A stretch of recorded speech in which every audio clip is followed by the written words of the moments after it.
All right, next up, Brian Ellington, Chief Learning Officer, and one of my favorite people at EXP, Monika Deroussel. She is the number one agent in Ohio, time after time after time. She's an amazing woman, an amazing business person, and not to mention a badass runner. Check it out. Interview with Brian and Monika. Take it away. All right, so thanks for doing this, by the way. We really appreciate it. For folks not necessarily familiar with you yet, would you mind sharing a little bit about your background? How'd you get to become one of the top EXP agents and number one agent there in Ohio for us? Well, I was in the business. I've been in business for 21 years. I've been with Remax for a little over 16 years, going on 17 when I came to EXP. I was number one Remax agent in state of Ohio for about 10 years. And then I came to EXP and I continue my success story with EXP. And my business has been growing since I came to EXP. And, many agents are thinking they cannot leave current brand because it's the brand that helps them grow the business. And I believe you, the brand, every agent is unique, special, and different. And people do business with us because of our uniqueness. And having amazing platform like EXP just helps us to elevate business to the next level. That's right. And you and I found out we have your very good friend, my cousin-in-law, I guess. Small world. You and I were chatting at EXPCon, and turns out we have family and friends in common, which is what an interesting world. I never asked you though. Your accent, is that from Cleveland, Ohio, or is that from Cincinnati? No, so I was born and raised in Czechoslovakia. I came to United States a long time ago on the running scholarship. I was Division I runner. And the rest is history. Here I am in Cincinnati, Ohio. I have 5 amazing kids. I have 1 girl, 4 boys. 2 of my boys are Division I athletes. I have a track and field superstar and a soccer player. And 2 younger boys are still in high school. So, here we are in Ohio, Cincinnati. We've been living here for 22 years. And I got my license as soon as we moved in, and loving selling Cincinnati. Yeah, I didn't realize you had 5. And, Ginny has several. We have 4. Together, we should create a football team or something. I have 1 girl and 4 boys, and so it has been a gift and blessing. That's awesome. Congratulations.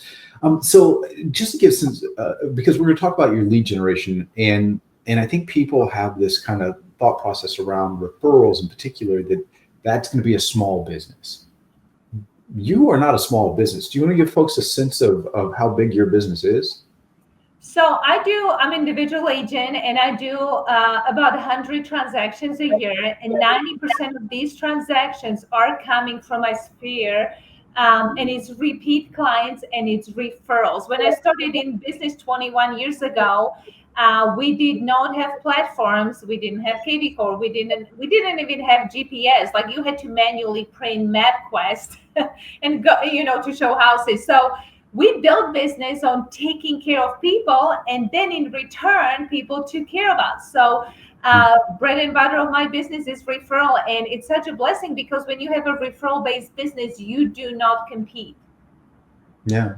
Now, for a lot of agents, they follow the pathway of doing a significant amount of transactions, and then the referral business comes when the past clients start to repeat and things like that. Was that the case for you, or were you purposeful about creating referrals early in your career? Well, I tell agents, you cannot be secret agents. So when I first started in the business, everybody who came within breathing distance of Monika Deroussel knew I was agent.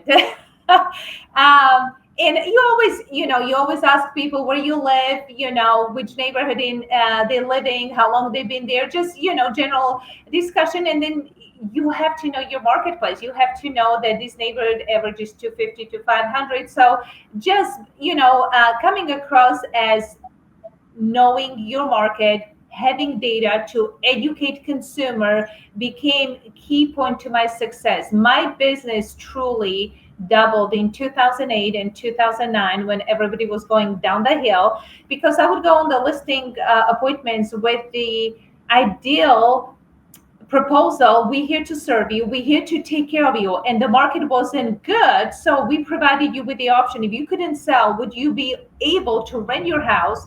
Would you be able to explore other options instead of just selling and losing 40, 50,000? And I always believe we are professionals. Consumers hire us to provide the most accurate market data. And sometimes it's not flashy or sexy. You go on listing appointment and you know the value of the home is 500, even though the seller is wishful for 6, right?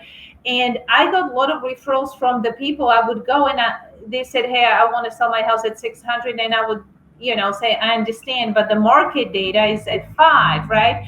And people would refer me to their friends, cousins, and family saying, if you want somebody to tell you the truth, you need to call Monika. I had a listing appointment 2 weeks ago, and lady redid the house, full remodel, full gut job. She took the house to the studs and rebuilt it. And she's hoping, the average house in her neighborhood is 400 to 500, and she wants 700 plus. And I said, I understand, because you put a lot of money in your house, but your neighbors are not screaming 700,000 neighborhood. And she said, you're the only realtor who told me the truth. And it's obvious, it's stating the facts. Like, when people buy real estate, they buying lifestyle, they buying not just the home, they buying the neighborhood, they buying golf courses, pools, walking trails, settings. So just understanding, we're not just selling home, we're selling the lifestyle for these buyers. Yeah, and particularly in this market, in this economy, pricing is something where you have to be artful, but honest with them about that, or else you're setting them and you up for failure in the long run. And yeah, it's just a matter of figuring out the right scripting, the right way of making sure they understand what the reality of it is. You don't have to be a jerk about it, but you do need to be a professional about it. I'm laughing because, a lot of people, when they meet clients and discuss real estate, we have so much negativity in this world. Like, you turn news on and there's nothing positive about real estate. Mortgage rates are at historically highest level, inventory is low, we have tariffs, you can't buy new house without committing to exact price point because we don't know what the lumber is going to cost you 8 months from now. And I think it's our job as real estate agents to educate consumers to make the best decision and be confident with their decision. Yeah, mortgage rates are at 7%. I'm from Europe. Good luck. 7% in Europe, it's like the best thing you can get. Like, it's all perception, and it's how you present the package to the consumers. People need to move if they have death, divorce, relocation, and if you're forced to move because of life circumstances, you don't dwell on 7% rate, you're still moving. So we need to present consumers with the options that excites them to actually go through real estate transaction from start to finish, instead of reinforcing what everybody's watching on the news. We have high mortgage rate, lack of inventory. There is so many opportunities in the marketplace, and it's our job as real estate agents to stay on top of the game and educate consumers so they can feel comfortable and confident making the biggest decision of their life. Yeah, well said. I want to talk a little bit about referrals, and in my experience, and in just talking with a lot of top agents and top team leaders like yourself, I find referrals are really a matter of just a few things, right? The first is providing an amazing experience. The second is staying in consistent communication and providing value, and the third is asking for it. From your experience, and you certainly have a lot more experience than I ever did with referrals, do you find that to be true? Did we miss something there in that equation? I could not agree more with you. Absolutely. It's the first and foremost is the experience. People might not remember the exact price point you sold their home for, but they always remember the way you treated them from start to finish. People always remember how you treat them. Always asking. I always ask, who else do you know that could benefit from the services we provide? Is there anybody in your life that we can help to move, upgrade, downsize? Who else do you know? But the experience is the most important thing, and constantly staying in front of your clients, whatever tools or resources you use. A lot of clients do feel real estate agents come, they conduct real estate transactions, they collect their paycheck, and they disappear. And I'm a true believer that my clients become my family. We nurture these relationships for years. We go to funerals, weddings, graduations parties, you name it. We become part of the life. When mom or dad goes to nursing home, we become part of the discussions on the sale of home, Medicare, whatever. Like, we become family. And I think because of that, our business is running on autopilot and referrals, because when mom is going to nursing home, they can't think of anybody else but Monika Deroussel as the one and only realtor. And we have 10,000 agents in Cincinnati. Yeah.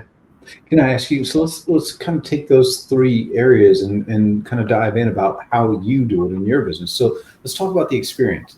And there's probably wow moments, and there's probably also just little nuances about how you do the mundane things, but maybe just a little bit different. When you think about the experience you create for either a buyer or seller, what stands out for you? For me, the most important thing is constant communication with the consumer, right? We know Mm. what we're doing, and it's setting also right expectations. When we working with the buyers or sellers, my favorite statement is sit back and enjoy the ride. We're gonna take you to your final destination. And it's like, when you go to anesthesia, I wish we can put the clients under anesthesia and let them wake up with a successful outcome, right? Because we truly know what we're doing. We do it every day, day in and day out. So we take clients, sit back, enjoy the ride. We're going to take you where we're going together, but we constantly update them and communicate them, because so many times there is such a calm before storm, like you waiting on appraisal, you waiting on the outside of inspection.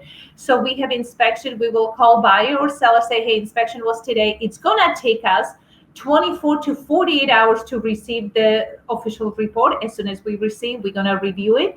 Depending on the outcome, we're going to submit paperwork as needed. But it's constantly staying on top of the game. I talk to my buyers and sellers at least once or twice a week, even if there's nothing to update. Hey, John, I'm just checking how you're doing. I know it's calm. There's no update this week, so just keep packing, keep moving stuff, keep donating to Vincent de Paul or Goodwill, because next week when we get closer to the table, we're going to be busy. We're going to be transferring utilities. We're going to be wiring money on the from current home to the new home. So it's constantly telling people what's next, so they're not sitting anxious, what's next, what's coming. So we just communicate with people for 30, 45 days, once or twice a week. And always, if there's question, concern, we always here for you. And I believe you answer your calls. So many agents don't ever pick up a call.